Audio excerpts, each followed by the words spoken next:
Hey friend, be honest with me for a second. Have you ever looked in the mirror and felt completely useless? Like everything you've tried just fell apart.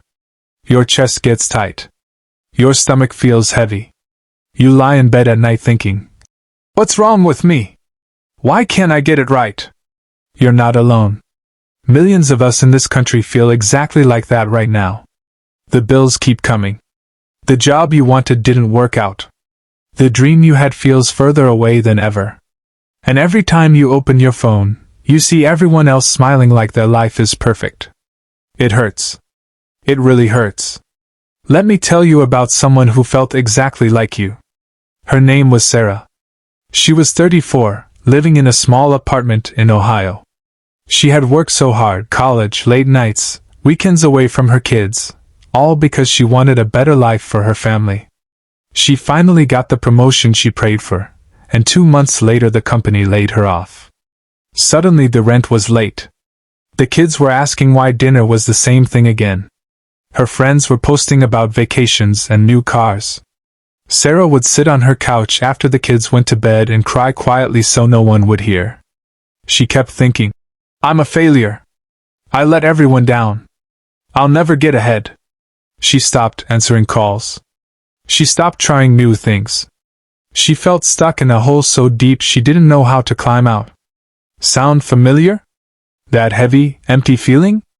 That voice in your head saying you're not enough? That's exactly where Sarah was. But here's the good news. Sarah found 3 simple things that started pulling her out, and they can help you too. They're so easy a kid could do them. No big plans. No fancy books. Just small steps that actually work. First, remember one time you survived something worse. Close your eyes right now and think back. There was a day you thought you wouldn't make it, maybe a breakup, a bad diagnosis, losing a loved one, or that time money was so tight you didn't know how you'd eat. But you woke up the next morning anyway. You kept going. You made it through. If you survived that, you can survive this too. You already proved you're stronger than you feel right now. Second, do one tiny win today. Not a big goal. Not fix my whole life. Just one small thing. Wash one dish. Take a 5-minute walk. Send one text to someone who cares about you. Make your bed. When you feel like a failure, your brain wants to do nothing. So trick it, give it one easy win.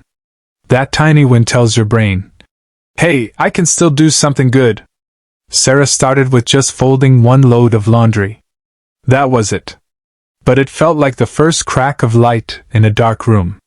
Third, talk to yourself like you talk to your little sister or your best friend. If your little sister came to you crying and said she felt like a failure, you wouldn't call her worthless. You'd hug her and say, you are still learning. You are still growing. I'm proud of you for trying. So why do you say the mean things to yourself? Be kind in your own head. Say it out loud if you have to. I'm having a hard time right now, but I'm not done yet. I'm still becoming the person I'm meant to be. Sarah started doing this every morning in the mirror. It felt silly at first, but it changed everything. Listen, you are not a failure. You are a person who is still in the middle of your story.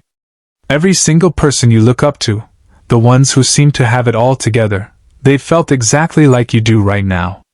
The difference? They kept going anyway. So tonight, when you feel that heavy feeling again, I want you to do just one of those 3 things. Remember you survived before. Get one tiny win. Or speak kindly to yourself. Now listen, you are not a failure. You are a real person who is still right in the middle of your story.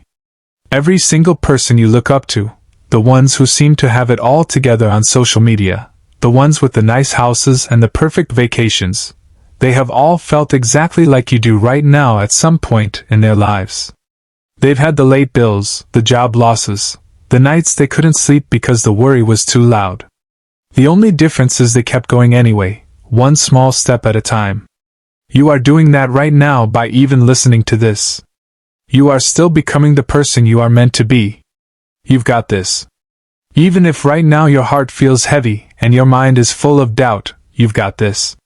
So tonight, when that heavy feeling comes back and tries to tell you that you're not enough, I want you to pick just one of those 3 things and do it. Remember a time you survived something worse. Get one tiny win today. Or speak kindly to yourself like you would to someone you love. Any one of them will start to pull you out of that hole, just like it did for Sarah and Mike and for millions of other people across this country who are fighting the same quiet battle. You are not alone in this. I believe in you, even if you don't believe in yourself right now. You are stronger than you feel. You are braver than you think. And you are still becoming. Take a deep breath with me right now. Feel your shoulders drop a little. Feel the air fill your lungs. And know that this moment is the start of something better. Start with that one small step today. Maybe it's the kind words in the mirror. Maybe it's remembering how far you've already come. Maybe it's washing one dish or sending one text. Whatever it is, do it. And tomorrow do it again. Little by little the light comes back. Little by little you start to feel like yourself again. I'll be right here cheering you on every step of the way. You've got this, friend. You really, really do. And the best.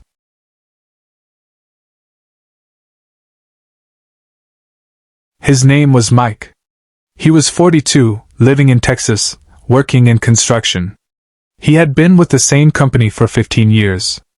Then one day the boss called everyone in and said the contracts dried up and they were all being let go. Mike went home that night and sat on his porch staring at the yard he could barely afford anymore. The mortgage was due, his wife was worried, and his teenage son kept asking if they were going to lose the house. Mike felt like the biggest failure on the planet. But one day his wife heard him muttering mean things about himself, and she said, "Mike, you would never talk to our son like that. So stop talking to yourself like that." That hit him hard. So he started doing what Sarah did. Every single morning he would say out loud while he was shaving, "I'm having a hard time, but I'm not done yet. I've provided for my family before and I will find a way again." It wasn't magic. It didn't fix the bills overnight. But it stopped the spiral. It gave him the strength to update his resume, to call old friends for leads, to wake up and keep moving even when he still felt scared. And slowly things started to turn around. Listen, you are not a failure. You are a real person who is still right in the middle of your story. Every single person you look up to has felt exactly like you do right now at some point. The only difference is they kept going anyway, one small step at a time. So tonight, when that heavy feeling comes back, pick just one of those 3 things and do it. Remember you survived before. Get one tiny win. Or speak kindly to yourself. You've got this. You are still becoming. And even if you don't believe it right now, I believe in you. Take a deep breath with me right now, and start with that one small step today. I'll be right here cheering you on every step of the way. You are not alone. You've got this, friend. You really do. Your brain isn't broken, it's just doing its ancient job. It has a built-in negativity bias that screams louder than any success. When Sarah got laid off and the bills piled up, her brain told her, "You're not enough." When Mike lost his job after 15 years, his brain whispered, "You failed your family." That voice feels so real because your mind is wired to focus on threats, not wins. But here's the beautiful truth from psychology. Feeling like a failure is not the end of your story, it's the middle. And you can change the story. Sarah discovered 3 simple things that science proves actually rewire your brain. First, remember one time you survived something worse. When you do this, you activate something called survivor memory. Your brain suddenly remembers, "I've been here before, and I made it through." That single memory floods your body with hope instead of despair. Second, do one tiny win today. Your brain loves proof.